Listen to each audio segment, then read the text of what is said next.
Hello, everyone, and welcome to the Sohile Ali Show. Guys, I'm really, really excited today to be joined by somebody that I know as a staple in the Bloomington comedy scene, somebody that I've seen perform at the Comedy Attic since before I even started going to open mics, and that is the one and only Shanda Sung. Hi. Hi, Shanda.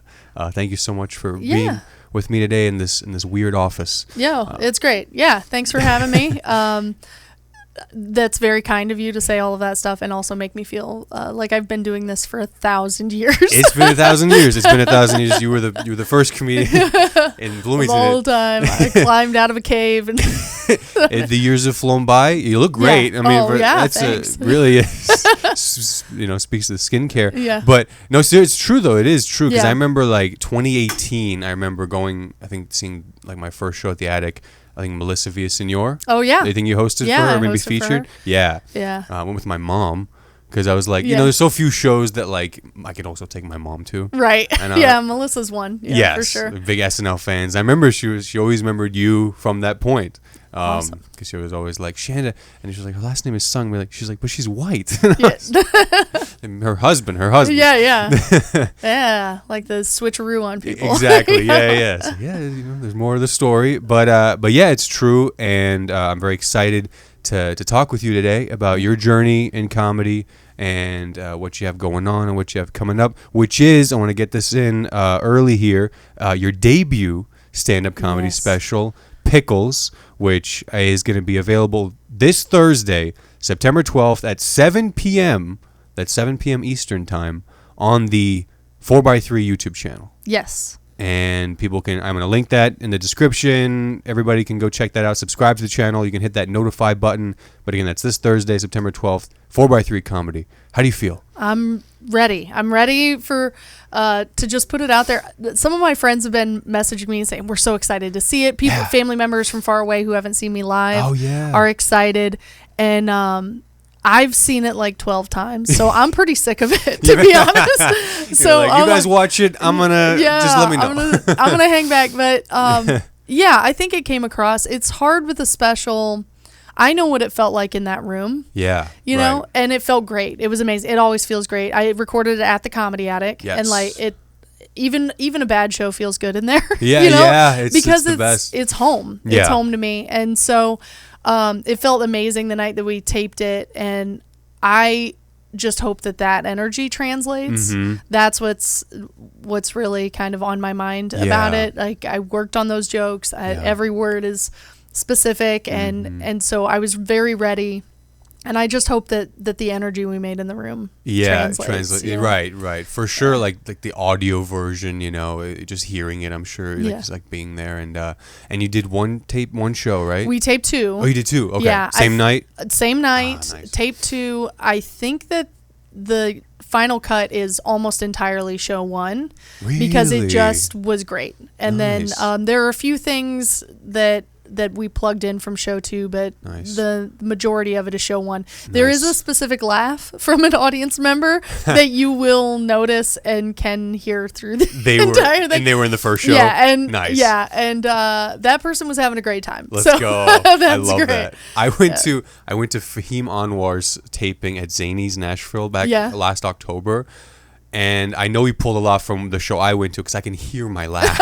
I'm like cackling, and I'm like, oh my God, it's so embarrassing. But it's like, I still love to laugh. I have a very specific laugh. One of the kids at the school that I work at told me that my laugh sounds like a witch from Minecraft. Dude. I didn't know that there were witches in Minecraft, so I learned two things that day. Yeah. That's how you felt. I think, did you tell that on stage? I think I did, yeah. But it was true. I was like, okay. Dude. He said no offense, and I was like, oh, offense is coming. No, like, I don't know what you're going to say. I mean, with the best-selling video game of all time. Thanks, buddy. Yeah, it was funny. But I do have a distinct laugh, and my best friend was scrolling TikTok one day and saw a clip from Thomas Gerson. And I must have been standing next to his camera when he taped it because I laughed. You can hear. And she was like, she sent it to me. And the way he cut it, you can't see the Comedy Attic logo. And she sent it to me and she goes, are you in this audience? Because that sounds like you. And I was like, I am. You're making it in other people's clips.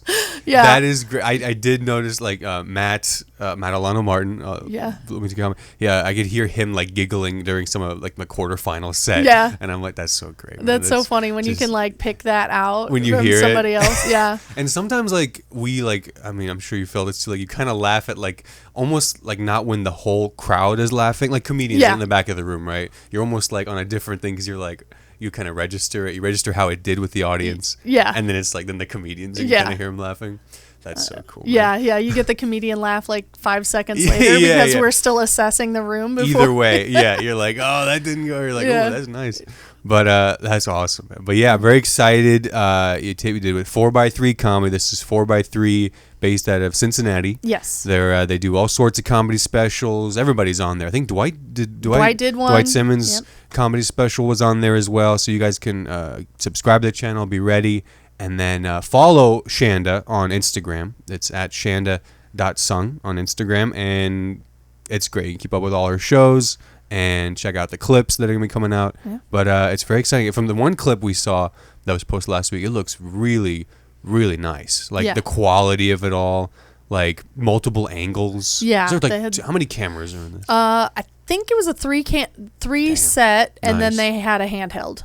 Dang, which didn't make a lot into the special itself, the handheld, but they do use it at the beginning, which is kind of cool. It's like jostly as I'm coming up on stage. I think it's kind of a cool effect. Coming from a person who knows nothing about video editing. Like the camera, was it supposed to be shaky? The shaky. That's good, right? It's artistic, you know. It's the imperfections, but man, that's so exciting. I mean, this is everything. You know, is it everything? From like the beginning of your career, because I want to talk about, like I said, I remember seeing you before I even started back in 2018, but I wanted you be able to share, when did you first start stand-up? How did you get started, and kind of what drew you into that? Okay, I started in 2014. I took a stand-up class through Ivy Tech from our friend Matt Alano Martin. He was my instructor, and I did it. It was like a 6-week class, just once a week, and then at the end you have a graduation show at the Attic. Did someone tell you? Because I'm sure, funny in life and all that, and friends are like, you should take this class. Was it like that? Yeah, it was. I was a theater kid. I did a little bit of improv through high school, and I was really interested in it kind of forever, into comedy, but in college I was like, I'm probably only funny with my friends. I'm not really funny on stage. You did improv though. I did a little bit of in improv. High school. Yeah, that's a bold one. Yeah, I know. We just did the games from Whose Line Is It Anyway as like a fundraiser. It was probably terrible. I think there's video of it somewhere. I could track it down, and it's just going to be so that'd be embarrassing. amazing. Like some throwback clips. That'd be amazing. Throwback clips of a little 17-year-old me doing. Trying to do impressions. Yeah, and you have to because you love it. You love comedy. Yeah, I've always loved comedy. My parents are both comedy fans, and so when the Attic opened, I was there to watch. I went all the time. So you came to Bloomington to go to IU. Yeah. And then you stayed in Bloomington. Yes. And then the Attic opens in 2008. 8, I believe. Yeah. Right. And so I started going when my parents would come to town. That was where I would take them, and so I saw Amy Schumer when she came, and I didn't know who she was. It was just like they had billed her on the marquee I remember seeing signs of like the Funny Bone. It was the Funny Bone for a little while. Okay. Maybe a year. And then they changed it. But I went in that first year, and I always went and watched all the time. And then someone at my previous workplace had taken the class from Matt, and she said, I just took this class. It was really cool. You should take it. And I thought it over. My birthday was coming up. I was like, you know what? Last year in my 20s, let's try something new. Let's do stand up. Yeah. And I did it and fell in love with it immediately. Yeah, 2014. Wow. So you just big fan, going to the shows. Would you like want to talk to the headliners after the show? Would you ever like kind of like I've got some pictures. Big fan stuff. I got some pictures with some headliners from those years and stuff. Amazing. Garfunkel and Oates and Judah Friedlander, and my dad and I went and watched Tim Wilson when he was there, and so I grew up knowing all the Bob and Tom guys because my dad was a big Bob and Tom guy. So huge. Yeah, it was very intimidating to step on the stage that I had gone onto so often. I don't think I Watching all those ever years. would have done it without taking a class. Like, I just need to feel prepared. That's who I am. Yes. And so to take it and be like, this is how you do it. Yep. This is, the mechanics of being on stage. Just that little bit of research, I guess, got me to do it. I don't know if I ever would have showed up cold to an open mic. Yeah. That seems crazy to me. Yeah. No, because it's like the class, I never took the class, but I know of it, and now you teach the class too, for women. Yeah. Who want to be I in started stand-up. that. We've done 2 years of it, and It's been 2 years, yeah. we need more women in comedy, period. I think anybody with eyeballs knows that. So we had the idea to do a class for women, and I said I would teach it, and we've had 2 great classes with people who are still getting up.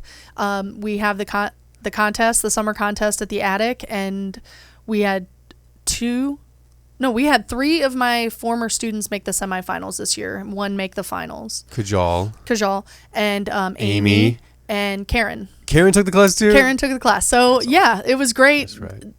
Not that I'm like taking credit. Like, I taught them, but it was. That's me right there. That just sits back. I opened the front door for them to walk through. Yeah. Like, people who would maybe they would have found it before, but maybe they were like me. Like, I need to feel prepared before I do this. Yes. And to be able to give that space to, like, come in here, I'm going to give you the basics. I'm going to point you in the right direction. Right. And make you feel supported enough to get up and do this thing with confidence. Right. And that's been one of my favorite things to do, is to teach that class. And it makes me think about comedy a little bit differently and harder, and push myself. Right. And then also feel like I'm bringing in some more people that we need to have. Totally. Yeah. Bring great people, ushering in the next generation. You took the class 2014, learning kind of what it is.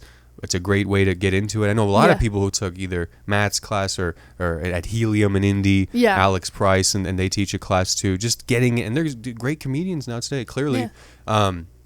To get the structure, and then you do the graduation show and things like that, and then eventually, I mean, I think I did watch your like Limestone tape from, I think, 2018. Yeah, was that your very pregnant? First Limestone? No. Or first Bloomington, maybe, or one of those, maybe. That might have been. Matt introduced you on stage, and I was like, was that really the first? I don't know, maybe it was. Oh, did he say it was? I think it was the first. Yeah, you were very pregnant. I was very, very pregnant. I gave birth 10 days later. It was 10 days. And Jared was extremely nervous about me going into labor all weekend. So, but I'm like, I'm closer to the hospital here than I was at home. So that's amazing. So it's fine. I'll just go. That was with your third. My third, yeah. Yes. So when I first started, I had a 1.5-year-old. And I took him to my first open mic. Because like in the class, or like after the graduation show, there was an open mic at the old Rachel's Cafe downtown. Okay. And I went to that, and a bunch of my now friends were there. And I showed up with a baby because I didn't know better. I'm like, it's a coffee shop. It's fine. First in real, on-site open mic. He cried the whole time I was on stage because he could hear me but not get to me. And I was like, all right, well, we're not doing this. And that. So, not funny, huh? I guess. All right, we'll work on that one. Yeah. Work on that one for him. But that's how I started. So I have people, especially some of the women that take my class who have kids, will say, like, how do you balance? How do you have this family and put their priorities first, but then also go out and do this? And I don't have a good answer other than that's just how it's always been. Because I started with a kid. Yeah. And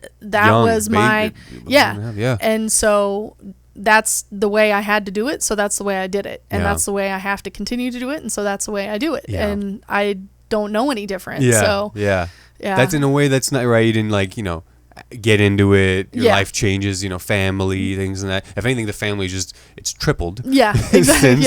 And I mean, I think it speaks to a supportive family. Your lovely husband. Yeah. Being able to be like, what are you doing? Yeah, those first few years for sure.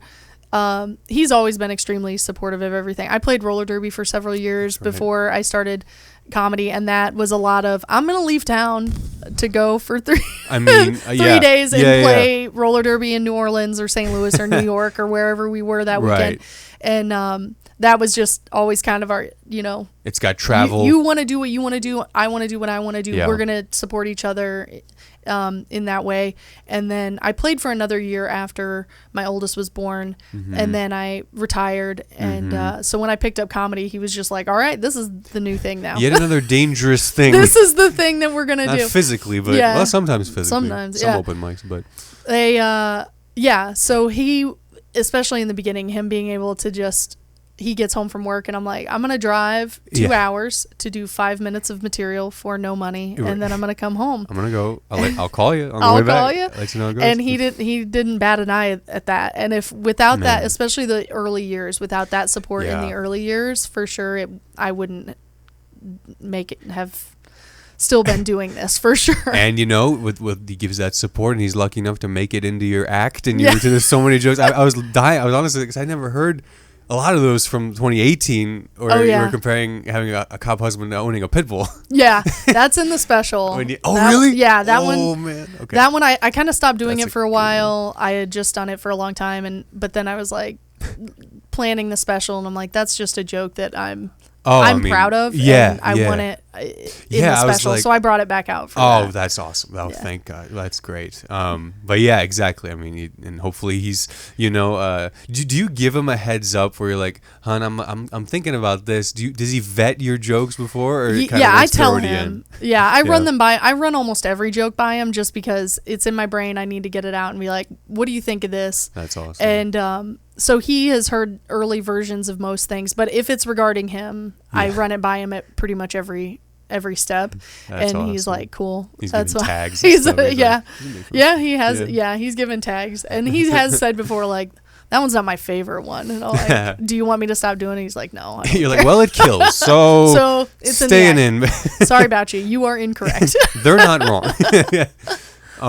I wanted to ask you, in all your, cut to now and all your experiences, I've, being here in Bloomington starting just a couple of years ago, seeing you host the contest in the finals, you feature, you're a headliner. Mm-hmm. I would say, early on when you were first starting out, was there a headliner you worked with that, really maybe give you some good advice, because it sounds like you were in that world, going to shows, big fan, and then you're doing it. Yeah. And I'm always thinking like, what do I ask this person who I'm like hosting for, Yeah. What can I ask them? Things like that. So anything like that, like stick out to you early on, like someone told you? I don't think anything specific that people told me. It's just being a fly on the wall in those early years, especially when I was hosting the first 2 years I had been hosting.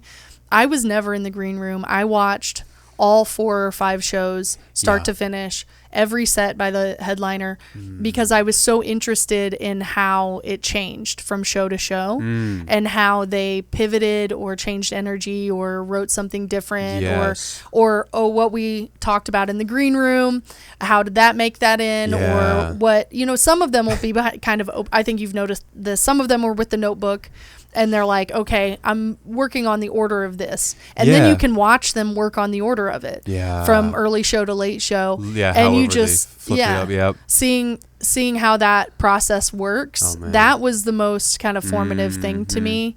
And how they would change up their style according to how the audience was reacting and things like that. That was probably the most. Yeah. I try and do that too, hosting now. And I remember the Sam Talent weekend. Yeah. He's a guy who I was like, that was the first time I was a legitimate fan of the person. I was like, oh my God. And I watched all 4 of those shows for sure. And they were all 4 so different. Yeah. It was crazy. He was doing different things over here just with the crowd. Mm-hmm. He's very much with the crowd, but seeing how he transitioned to his material, but just things like that. So that's awesome that you did that. Yeah, and you get to the point where you can see when they shift gears and go to the hits. Yeah. When they're like, this isn't working.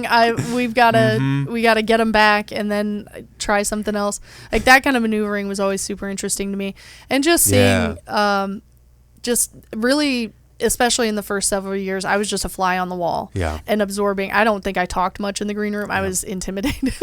But just absorbing everything. If they said anything about their process or comedy or whatever, I was listening and trying to apply that to myself. I will say the first weekend that I hosted which was that? Was Maria Bamford. Oh, wow. So she had come back, and Jared had, the owner of the Comedy Attic, had 6 different women locals at the end of the contest called us up on stage and said, Maria's coming back, you're each hosting a show.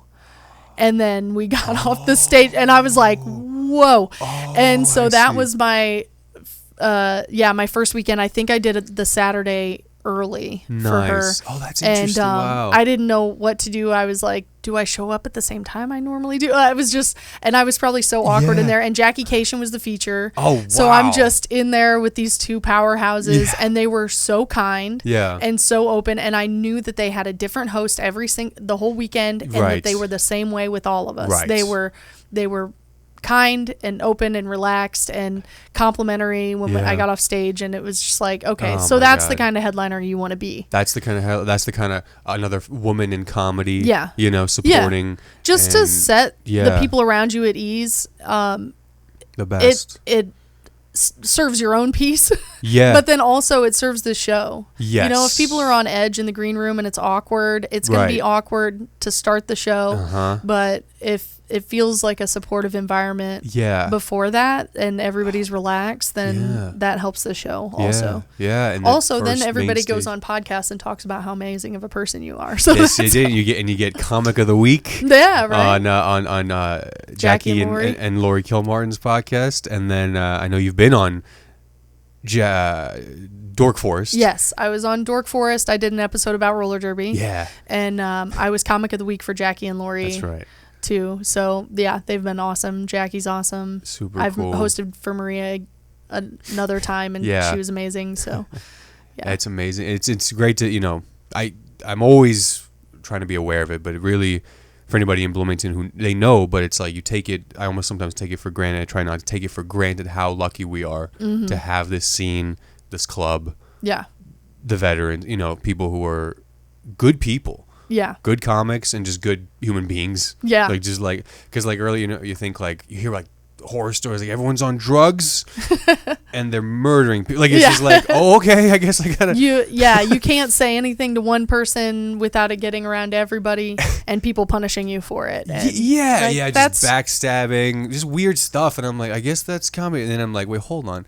And I'm like, and I knew that of our scene before I even started just watching you and like Mo Mitchell and Emily Davis and Emil and Connor, just the people who I'd see, on stage, Matt, everybody. And I was like, these people, they seem like well-adjusted for the most part. Well-adjusted, just nice people. And like, if you talk to them, they are. Yeah. So it's a cool thing. And I think it speaks to our scene, of course. Yeah.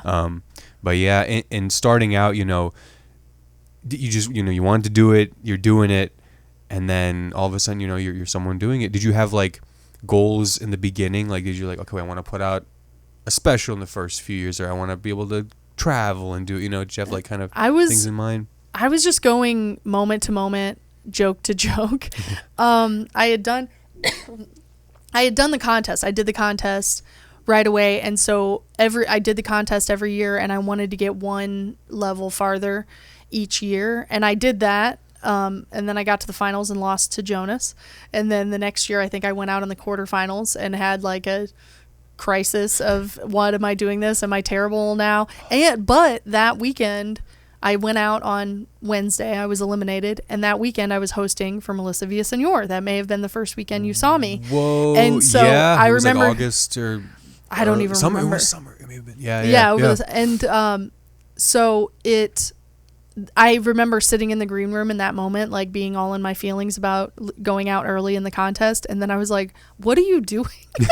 You're sitting here, you're hosting on the weekend for somebody who is on SNL. Like, you're having great shows. Like, get it together. Yeah. That's why contests are terrible. Don't do them. Shout out to Muhammad. Shout out to Muhammad. The best man won. But it really just messes with your head in a way that's not super healthy, but I guess any show can mess with your head, so it's that's par for the course. I guess you've got to be able to bounce back from a disappointment or a bad show. And I guess that that's part of it. That's part of For building sure. up that tough skin for comedy. But I did stop doing the contest. So who Well, am you I made to the judge? finals, I made the finals a couple times, and then I was like, you know what? I think I'm done doing this. But I still want to do the shows because they're great. So And I you're hosting volunteered to them. host it. So You're I host a hosting bunch of them. You're hosting the hell. You're roasting the hell out of us. I still was love. very fun. I told my friends the one you told me backstage, which is Sohile looks like he got on X after Elon bought it. Yeah. I'm so mad I didn't say that one on so stage. good, dude. Oh my god. Yeah. But yeah, and it's a blast, and yeah, somebody who I've seen, like I said, kind of take it in all kind of roles. Like you're headliner, you still kind of feature at times. Very kind of put you in any place, and it's a good time, pretty much, And I want to have a good time. I want to show up. I want to do well in any room you put me in, and I want to tell the jokes and have fun. And that was the motivation early on. Back to your original question of what my goals were. Yeah. I wanted to do well in the contest. That was kind of a good barometer for me. But my main goal was to get up once a month. I had a job. I had a baby. It's like if I can get up once a month, yes, then and I have that whole month I'm writing. I was writing a ton in the first several years, and then I got a few gems, and I just kept working, and I would go to Indy. They had a 10 p.m. show, the 10 at 10 at Morty's, run by Gwen Sunkel and Aaron Carr, and I loved that show. I would go up there so late. What night? Tuesday? It was a weeknight for sure. It might have 10 p.m. 10 p.m. Damn. And then I was pregnant with my second at that time. And so they never batted an eye at me when I was like, I'm leaving after my set. Yeah. I got to go. You guys have a drive. But it was fun. Everybody was super supportive there. The crowds were never huge, but I got to know a lot of the people in the indie scene, and that was a fun way to get started. So I was going around to different places. I just wanted to get as much stage time as possible, which is what anybody wants when they get started. And then there were times that I would go months without getting up, and then there would be times that I had several opportunities. And so I kept telling myself, just focus on what I can control, which is what I'm doing on stage and the writing of my jokes, and then make myself open to whatever opportunities I can make myself open to, because I couldn't say yes to everything. And then to work on what I could work on, that way when something came along that I could say yes to, I was ready. Yep. And that, I think, is still kind of my philosophy. I'm doing a lot more, but in comedy there's very little that we can actually control. Yes, controlling your writing, your effort, and then what the outcome. I've seen that like firsthand in a lot of shows where it's like maybe, and I've been guilty of this. Maybe you don't like think it's going to be a good show. Yeah. There's not that many people. Like, okay, it's going to be whatever. I've been guilty of this. And then I see a couple of other people have that same thing. And then I see somebody, like I've seen you do this. I've seen Eric Hook do this, for example, where you just say, we're here. We're going to have a good time. And it becomes a great show. Like, it becomes a great time. And it's kind of that thing I got to remind myself. It's like, maybe there's a few exceptions, but like any show can be good. Yeah. You can walk away from a show that was objectively not a good show and still feel good about what you did, as long as you know that you brought your highest level of quality that you could have to that show. Like I picked the right jokes, I performed them well, I had an energy that I did the best that I could. I brought my best, and then you can still walk away feeling good. On the other hand, that does mean that sometimes you have a great show and you still get off feeling bad, which I have done. I get guilty You're that of hard that. on yourself. Like, sometimes I get off stage and somebody will say, "Oh, that was great," and I'm like, "No," because I know I messed up a line, or I should have picked a different joke, or my energy was weird, or my pacing was off. And that's just me getting in my own head. Sure, And so that's something, especially in the last couple of years, I've been getting a little perfectionist. It's it gets in the way of the fun. Sure. Sometimes it's like, okay, everybody was laughing because they were a great audience, and because everybody who went ahead of me warmed that room up super well. It was a great and show. So I got up and I did well, and instead of having fun with it, I picked it apart, and so that's where I'm at now. Afterwards, you're just like, they're like, you killed it. Well, like, yeah. I mean, that's where greatness, I think, continues to come out of and be generated. Like, I'm always so, and I was wondering, the next question is about kind of how you build your process, how you write. Like, is it like, you're like, okay, I'm going to sit down, I'm going to write about this thing. And you decide to do that. Or is it like, things come to you and you document that, you're like, oh my God, that was hilarious. And you're like, I got to write about that. You know what I'm saying? Is it kind of one or the other? A little bit of everything. Yeah. Some of my best jokes, or the ones that have ended up, as closers, or that have grown into something new, came because when I was driving to the attic and I thought of something, and then I'm like, I'm going to try this on the mic. I'm always fascinated how people capture the driving thought. Yeah. Because without, we probably do unsafe. I drink and drive. No, we probably, I'm like, okay, just quick note on the phone. Quick note on the phone. I don't know how you like sometimes I'll pull out my audio recorder, my voice note, and just do a voice note real quick. Or I get to, depending on how much farther I have to go, I'll get to where I'm going and just jot it in the notebook and then give it a try. You're just repeating it. Yeah. Yeah. And so I feel like some of the best jokes just sort of effortlessly come. But some things do need to get beaten into submission over months and months and months. And so I will take time and say, I'm going to sit and I'm going to go through the voice notes. I'm going to go through the notebook. I'm going to go through my note in my phone and see what's there and see what I can make out of it. Or revisit.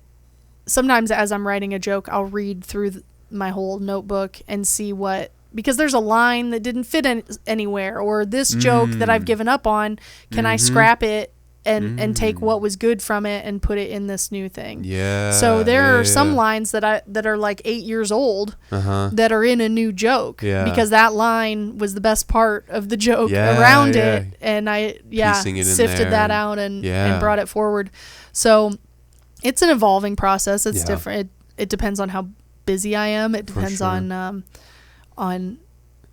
what sort of mindset I'm in. And sometimes you just have those moments where you're like, oh, I wrote 15 minutes in the last 5 months, and some of them it's like I've written 5 minutes in a year. So and you've got to give yourself a little bit of grace there, because if you're putting deadlines on yourself to write jokes, I've had jokes that I worked on forever, and I know this is funny, but I can't get it into the right shape, and so then it's just I got to put it down. And that's always sad to do that. Kind of when you go, I'm gonna either just stop this one for a while. Like I have an archive folder. And like I swear, like for the contest, I was like, I gotta pull some stuff, and I remember like searching one. I was like, oh no, it's in the archive. I was like, okay, let's dust this off. We're gonna dust it off. I think there's something here. And then most of the time it's like, no, there wasn't. But it's like that you're like almost stubborn, where I'm like, I come on. I know. I don't know how many times will you try it? Do you have a number, or just kind of like a feeling? You're like, all right, I get it. Yeah, it's just a feeling. There's no real rhyme or reason. But part of you still will look at me like, we'll hold on to it, and then and sometimes it pops up in a riff, and then you're like, okay, Like, all it's right, that, well like, maybe it lives here now.Maybe this is where I can make it work. That's true. That's true. Yeah, I have a lot of scrapped material from. I was doing comedy through two pregnancies, so I have a ton of pregnancy material, and that I put down, and a ton of I have breastfeeding material and just stuff from that phase of my life that I'm not in anymore, and it feels kind of sad to have just walked away from all of that. So sometimes I'm like, what if I look back in there and see if I can part out what if I some buy of those like things? a synthetic? What if I buy the belly and just go do shows? Hey, everybody, come with me on this. Imagine I'm really pregnant. It's your one-woman show. Hold on. That's dark. Yeah. But no, it's true. But it happened, and I feel like maybe you don't think, but sometimes you'll do jokes about when you were staying at home, and, these different phases of your life where you're not in currently, but it's happened. So some of that, I don't know. I know that set from Limestone when I was really pregnant, I don't know that there's anything in there I still use. Right. It was like it was a 8-minute set. Yeah. And I just love the comment. Who's a good boy? Who's a good boy? So I can't wait to see it again in Pickles this Thursday on 4x3. But I guess the other thing was on shows. You've done so many shows. I know you are like a grind and go everywhere. Sometimes you'll post a show. I'm like, whoa, and it's like, you know what? I try to have that too. Go do any show, right? Yeah. Do any show if they ask you. Yeah. I guess if you think back in all the shows you've done, has there been a show that was maybe you thought, maybe you didn't give it the benefit of the doubt, maybe you thought, I don't know, and it turned out to like be surprisingly great? Small towns surprise me all the time. You never know when you're like, where am I? What is this? Yep. And then they turn out and they are ready to laugh. Yeah. And it's I love that. Yeah. I love it. Yeah, small towns in the middle of nowhere that you've never heard of, and then you show up and there are 150 people there on date night having a great time. That those are amazing. Yeah. And they need comedy. Yeah, they need, because they've got nothing else to do. And I grew up in a town like that. Yeah. Like I get that. Yeah. Near Fort Wayne. Yes. Yeah, north of Fort Wayne, and so I know how that feels. And actually my dad and I produced a show at a winery up in my hometown area, and we sold it out every time. It was so fun. We haven't done one in a while. I need to reach back out and see about doing that. Because dad does music. Yeah, my dad's a drummer. He's played in bands since before I was born, and so he knows a lot of bar owners and stuff. So he said, I can bring the PA if you bring the comics, and he's always been super supportive. He's stands in the back of the room and mouths along with the jokes, and I gotta be like, you gotta be out of my eye line when you're doing that. Not the stripper one. Can you not do the stripper one? Can you not do the stripper one? Yeah, it's great. These towns, man, these great, some of the best shows. Bedford, we've done, Brownsburg, Evansville, just kind of like smaller sectors. Noblesville is always a fun time. But I've done like an outdoor show in like a parking lot, and then it was great. And I'm like, pandemic what is or happening? just general? That's just the business is sort of food truck like. You come up and they had tables set up and everything, and they had a stage, but I was like, what on earth? And it's on the corner of like a busy road, so there were just trucks going by. And nice. But if you're there to have a good time, people pick up on it. And I've caught myself before I go on stage, like telling this is going to be terrible. I'd rather be at home eating pizza. Yeah. I don't know if they're going to like me. I'm looking around. I'm judging. What if this goes bad? And then it's like, what are you doing? Why are you here? Why did you drive down here? Leave your family at home and drive to do this. It's because you enjoy comedy and because you are happy to be doing it. And sometimes I have to actually tell myself that. And then when you go up, if you go up having a good time, that energy translates. Yeah. And that is something Cam O'Connor kind of taught me when I was hosting. I was very new to hosting, and I did, it was Crosstown Comedy Festival in Indy. Oh, yeah. And they had me on to host that, and Cam was like, you've got to go up clapping, go up laughing and smiling. And I'm sure he's told that to about 5,000 people. His move. That's his move. Yeah. And so I still do it. Yeah. I clap myself up. Sometimes I clap myself up when I'm not the host just to get my own brain ready. Yeah. And, so yeah, it's like you bring the right energy and they will respond. That's so true, because I've felt most that of the time. Yeah, I felt yeah. At least, and like you say, get off, you go. I gave it my all. Yeah, I gave it my all. Yeah, I've gone through some. It's been 2 years in last month, or last month. 2 years of just like pedal to the metal. Yeah, because I watch people like you and all these people who are just doing it all the time, everywhere. And like I think like a month or two ago, I had a moment where I was doing shows and I just wasn't. Definitely not appearing the best, and then the shows weren't going the best for me, and I was just like, I think Eric Hook told me, he's like, you gotta fake it. Yeah. He's like, if you don't fake it, smile. He's like, I tell myself to smile. Yeah. And I was like, that sounds insane. Yeah. But then I did it, and I was like, oh crap, he's on to something. Like if you have to, like, we're here to laugh, here to have a good time. If you don't appear that way, they're not.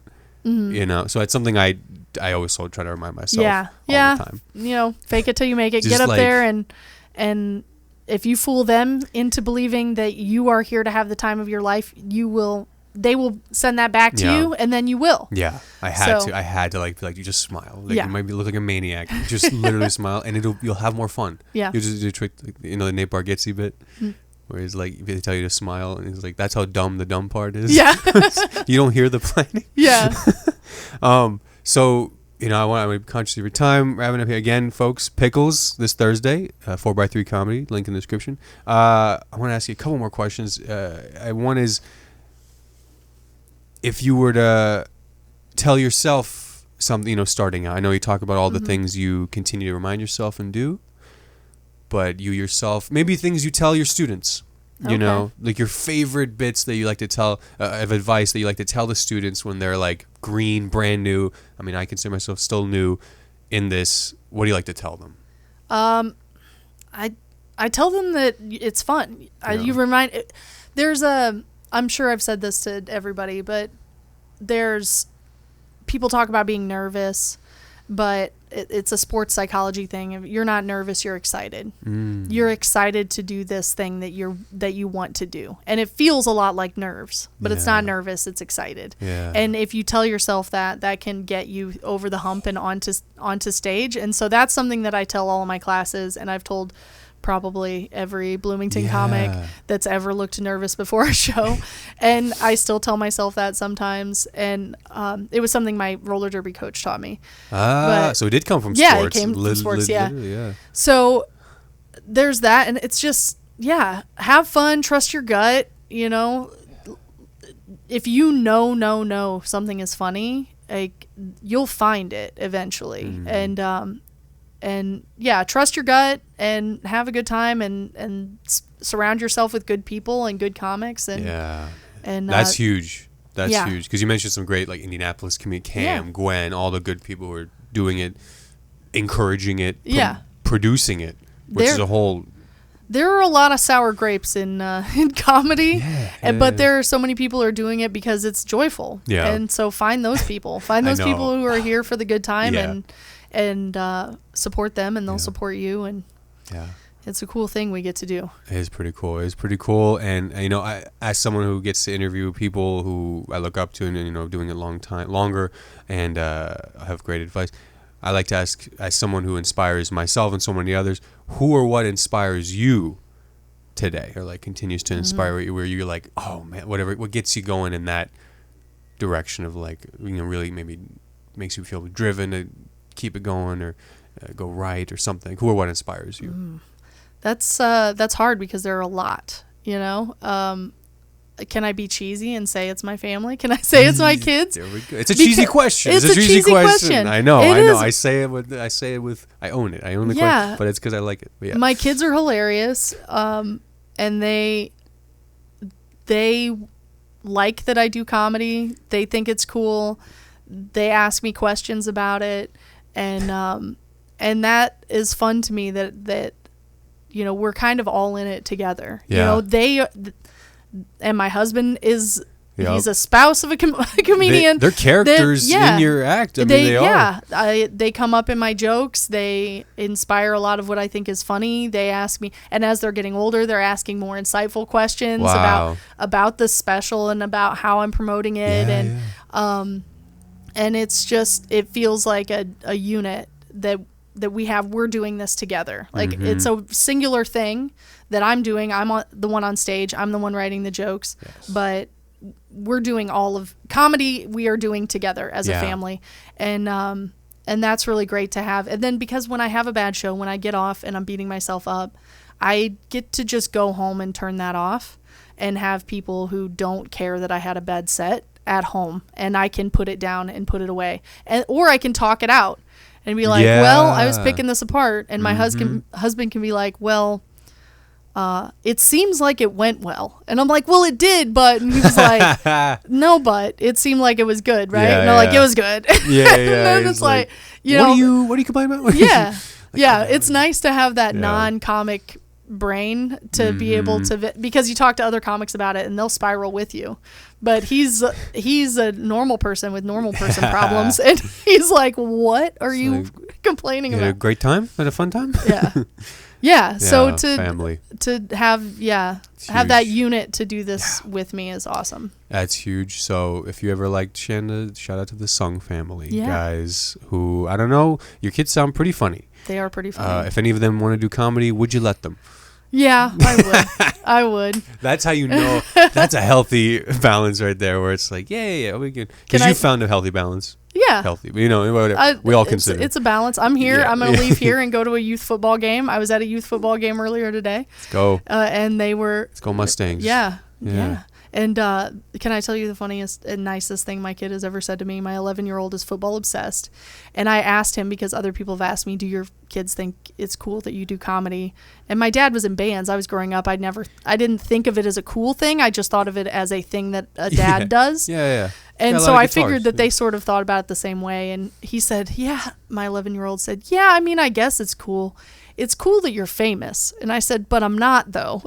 And he said, no, I know you're not like famous. He goes, so you're like if you're in the NFL, but you're not like Patrick Mahomes, but you're like a kicker maybe. A kicker? And I was like, he McAfee'd you? NFL kicker, I'll take it. That's a pretty good That's gig. a high compliment from an 11-year-old boy. They're playing every week.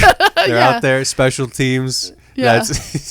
They're putting points on the board. Yeah. They're putting points on the board. There you go. I'll take it. He'll take it, man. Shanda, I can't thank you enough for coming in today. Yeah. And talking Thanks with for me. having me. It was great. I really appreciate it, guys. If watching, listening, everybody, follow Shanda. Put her Instagram in the bio, in the description, and check out the special, guys. We can't wait. It's going to be awesome. Pickles this Thursday, 7 o'clock, 4x3. Go check it out. Give Shanda a follow. And if you're in Bloomington, you post your upcoming shows on Instagram. Yep. So follow her Instagram for all the upcoming shows, and come check her out at the Attic and wherever else. So thanks again so much. Really appreciate it. We'll see you all next time. Thanks. Real quick before you click away, thank you so much for watching this video. I really appreciate it. If you enjoyed it, please leave a like, comment below, and subscribe for all future videos. Hit that bell icon to be notified for all uploads.